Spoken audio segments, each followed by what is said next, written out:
thundering and lightning, starting to rain, moving in pretty quickly. So I've got this one hive behind me, and it's not the friendliest hive out there, so I'm gonna have to suit up, get the smoker going really well, and wear those special gloves, those yellow ones, that bees are not able to sting me through, because I got a storm coming in. That's when bees are a little bit more defensive. I hear thunder, and I can see some lightning far off. I see some rain clouds far off. So I'm going into this hive with everything against me when you should not do it. It's kind of cloudy and stormy. It's thundering. It's very humid right now. It's also hot. It's about 85 degrees, high humidity, thunderstorm coming. And I'm going into a hive that is not the friendliest hive out there. Plus, the barometric pressure is low. These are all the things that you should never have going for you when you do a hive inspection. But let's just do it and see, is it true? Are bees really more defensive in the worst of situations? Oh wow, and it's just started to sprinkle.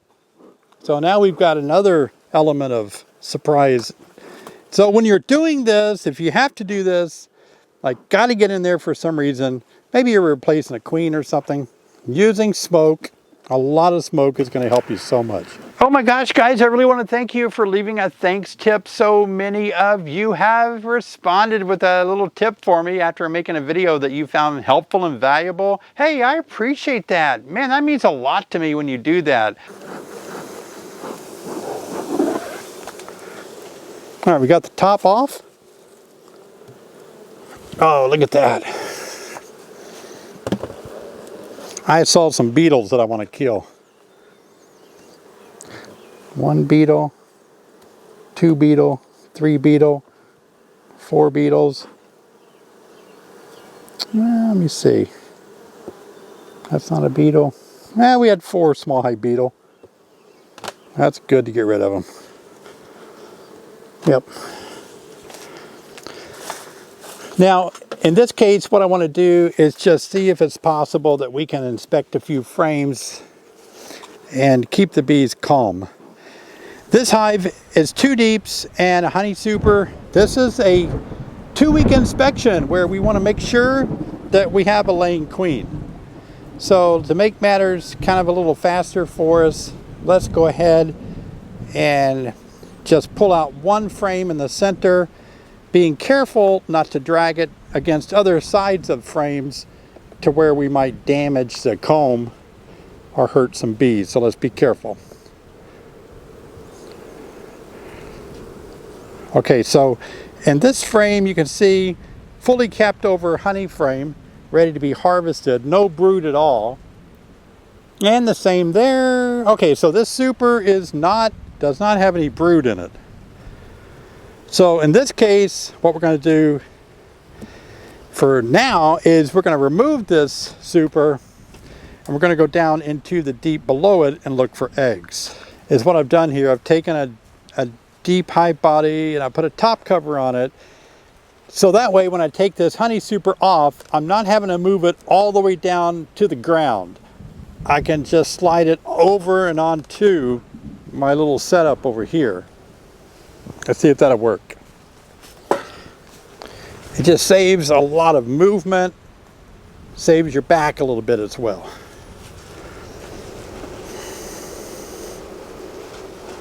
I only have to go that far down. Okay, good. Wow, that's much better. All right, now as the rain continues to increase, we're going to inspect quickly. All I need to see is the presence of a queen and some eggs, and I'm really impressed. I'm not finding this hive to be terribly defensive right now. For sake of speed, we're going for the center frame, hoping to find a brood nest area frame right here.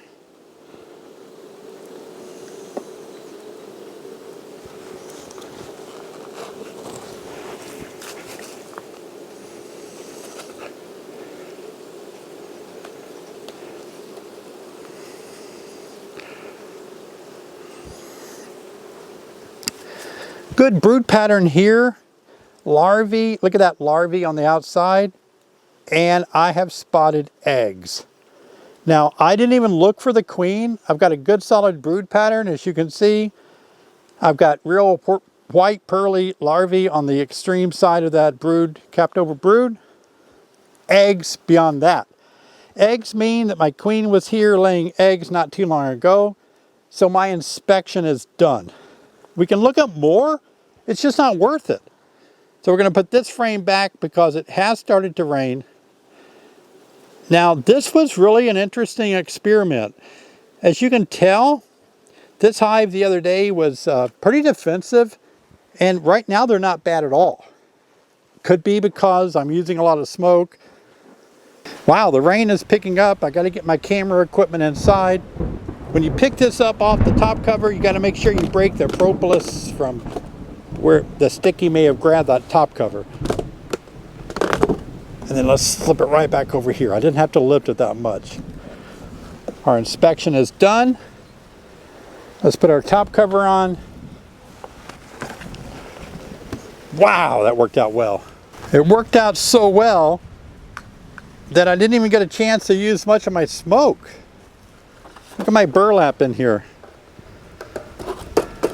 Barely ignited, barely burning. So instead of using a cork or something to put out the fire, we can actually just put a piece of paper over the canister and give it a good push down, and that will cause the smoker to go out.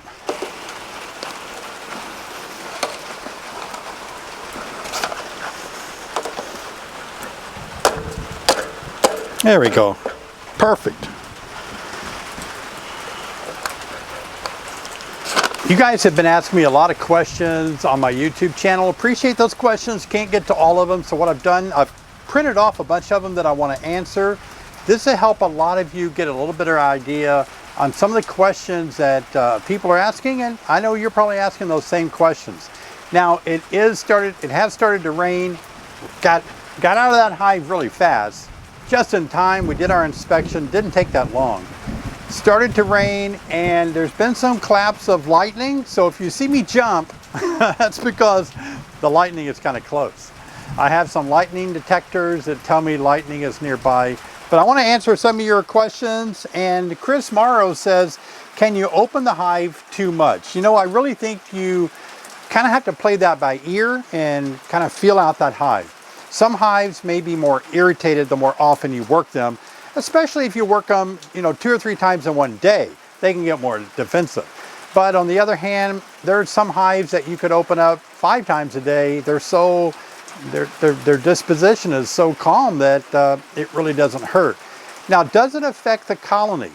Well, obviously they have household duties that they're doing. Foragers are working, bringing in nectar, dropping it off, going back out.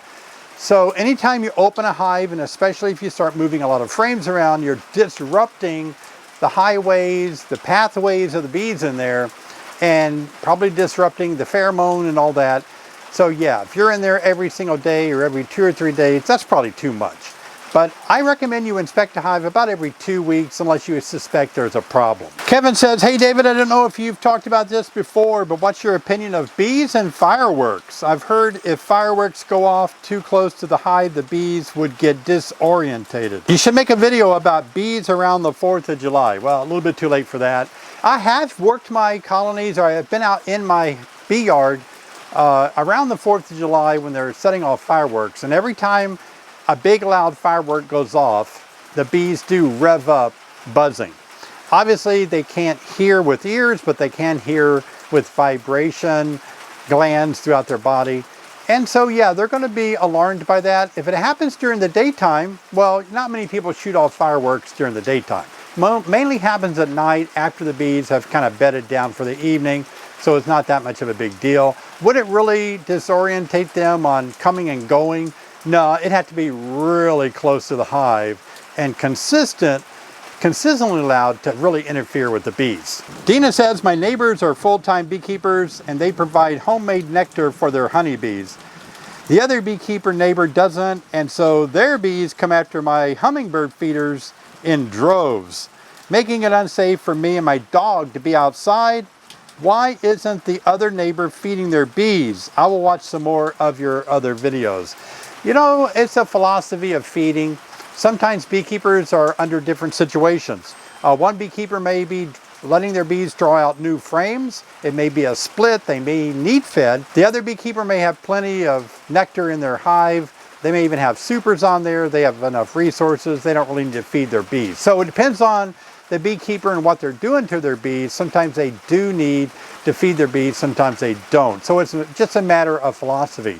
Now, Dina, if you can't go outside, your dogs are being stung, you do need to have a conversation with both beekeepers and see what they can do to make your yard a little safer. That is a responsibility of us as beekeepers. Okay, Terry asked a great question. Will the queen go back to the hive if dropped outside of it? I know we hope she would, and I guess there's some situations where she possibly might, but I have dropped some outside the hive, and no, they don't go back in. They just don't have the ability to do that.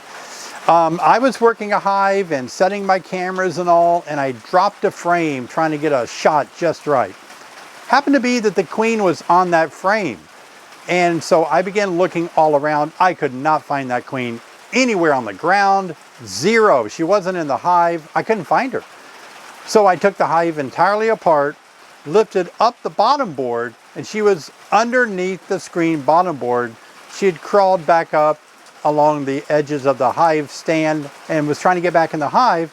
Had no way to walk into the entrance. She did not know that. She smelled the hive, the pheromones of the colony, and she was just sitting there with some other bees on the bottom underneath the screen bottom board. So I had to pick her up and put her back in. So no, if you drop the queen, now you might be able to find her because a lot of bees will come and gather around her in the yard, and then you're gonna have to pick her up and put her back in. Emmanuel says, hey Dave, got a question. I just did a hive inspection today and found that I have 2 supersedure cells. My queen is a young queen this year, but not laying much. The question is, should I let nature take its course or pinch her and get a new queen? I would definitely let nature take its course. If they've already started some queen cells, and especially supersedure cells, that means that they want a new queen and they're working on it. I would not disrupt that because sometimes they don't accept the new queen that you might purchase because they've already started the process. They've got 1 or 2 in the oven. Let them work that out. Thanks for your questions, and always leave comments below. You can do that right now. Leave a comment below with your question. I do try to answer 2 or 3 of them a day. And as you can tell, I'm not going to be able to answer all the questions, but I'll give it a good try. You can always be a part of Bee Team 6. We have access to my cell phone or email and contact me directly. I'll leave links in the description below about Bee Team 6. Now, if you haven't watched my last video on tips you should be doing in July, it's a great video helping you know what to do now that we're in July. Check it out right here. Beekeeping tips for July. I'm going to meet you over there. Come on, click on it. I don't want to just be over there by myself. Are you going? See you there.